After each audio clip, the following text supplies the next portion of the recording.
video, we're going to demonstrate how chapter organizers can set up race events for their chapter. Once you have your chapter defined, you'll be able to go to the Manage button and update different aspects of your chapter.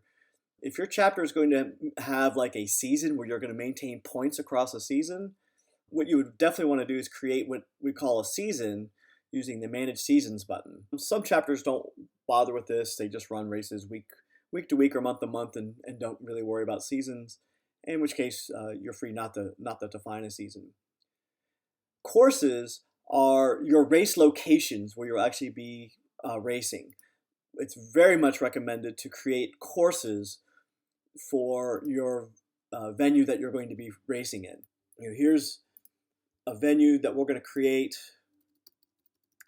You can put a small description of that venue, but really what's going to be the most important part of the venue is the address.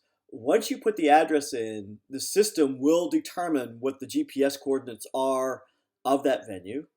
And when you use the iOS app, RaceSync iOS app, or even the map features here, the GPS coordinates will get you there so you can easily, a racer can use their phone, click on the venue, and it will take you to that venue either via Waze or Apple Maps. The next part about your chapter, so I'm going to go back to chapters. For my home chapter, I tend to use in the upper right by your name is usually your home chapter. So that's the easiest way to get back to the chapter view. So I've created a venue, you use or a course. A venue is the same thing. Managing members, you'll use this panel if you want to update members who have joined. If you want to allow them to also be race administrators, that's how you would go about, is through the managing of members. Probably why you're here is you want to create an event and what are the steps for creating your event. So we'll go through that. So you can go through add event. So what do some of these things mean? Well, what format do you want to run? This is generally the format that you're going to be using for the main part of your race. Often what we do at my local races is a fastest 3 consecutive lap. And then after that, we'll go into brackets. But we can capture the overall result of brackets no matter what format you choose. So, I'm going to choose fastest 3 consecutive laps because that'll come in handy for qualifying. You give it a name. Here's the name of this event. We're going to start it someday here in the future at 10 a.m. Are you going to predefine your heats all in advance, or are you going to start with no heats and define the heats on the fly as the race is going on? So on the fly, that's open or zippy queue, which means we won't generate any heats to start with. You'll create those in the timing system or via zippy queue. If that schedule type is set to controlled, then heats will be generated based on the number of rounds you select. I'll start off with control scheduling. You can change any of these parameters after the race has been created as well. So we're going to say next. The next thing is more information about this race. How many rounds, or what's my pack count limit going to be? I'm going to say we're going to race 10 rounds, for example. I'll have a season. Here's the location. I created a location called test venue. And you give a short description. So the short description of your event, and that short description will show up on the emails. The short description and itinerary stuff will show up on emails that you send for this event to pilots. Long descriptions where you'll give more details about your event. And the itinerary tends to be, which is going to be your day. 9 a.m. is going to be, setup. This is so pilots can know more about what type of schedule that we plan on following. You can also describe your qualifying format, how many rounds you plan to run, and anything else to your race that you want to convey to your pilots. The next screen is about which frequencies do you want to utilize in your event. IMD 6C tends to be very popular. 6 pilots is a decent number that most fields can support, and that IMD 6C is a really good profile to use, so that comes highly recommended. If you don't want to use all those channels, you can always disable some of the channels so they aren't utilized. And there's also mechanisms to define a custom profile. Next step is restrictions, which we generally don't use, and I would just let this default.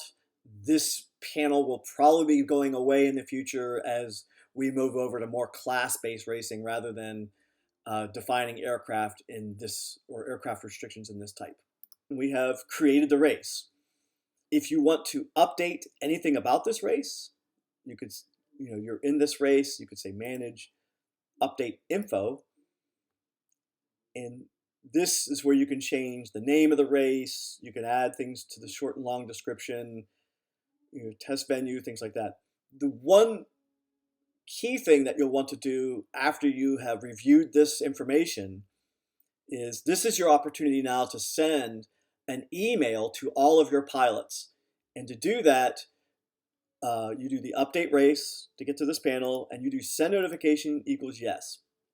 And when you hit save here, a notification of this event will be sent to all the pilots in your chapter. Manage race is where you're going to be managing your pilot schedule. In this race, we had set this race to be a race where as pilots join, they will be added to the schedule. If a pilot looks at your race, they will be able to hit the join button and join the race. You as a chapter organizer can force join pilots if you desire. For example, I'll force join a friend of mine, Two Dog RC. That search will populate this screen with Mark Two Dog RC. So you select your pilot that you want to join and you select force join. Now, when I selected join, because this was a controlled race, it generated a heat, and it's also going to generate all the rounds as well for this race. And it automatically assigned Mark to the first slot here in your race at 5.8 gigahertz. That's race band 1. If you want to change what he's on, this is where you can select what channel that person's on, and you join your race the same way. Actually, you can just hit the join button. If I wanted to join the race, I would just hit the join button here in the race, and it will come up with this panel here. You select which aircraft you want. I fly my Levantador, so I'll select Levantador, and now it's added me to the race, and we can see that both Mark and I are both added, and I'm on race band 2. And this is what the view that your pilots will see. If you want to delete pilots, you just hit the X here at the pilots. They will be deleted from the race. Let's talk about regenerate race schedule. You generally don't want to be hitting this button. This regenerate race schedule under the covers basically removes and re-adds everybody. If you have results already posted for this race, so the timing and scoring system has already forwarded a race up here, or rounds have already been run, this will wipe all that data out. When you select regenerate race, it says, hey, pilots will be assigned in the new rounds. Make sure you're sure about that. The demo event. So if we look at load schedule, you'll see that it's already created 10 rounds for me with those pilots in each round. So as pilots join, it's automatically converted them into rounds. The other way to get to the manage race button is the gear symbol here by race schedule. That will also go into manage race, that same panel. So it's just multiple ways to get to the same place. Once a race is completely finished, you could do update scores, and here we have a mechanism called add overall results. Now this is new. Say you determined a final order for pilots. What you can do is you can say add overall results, and it'll add slots for the number of pilots you have, and you can select who was in first place, who was in second place, and so on. And it will assign points based on their position. The points are, you have 10 people, the winner gets 10 points, second place gets 9, third place gets 8, and so on.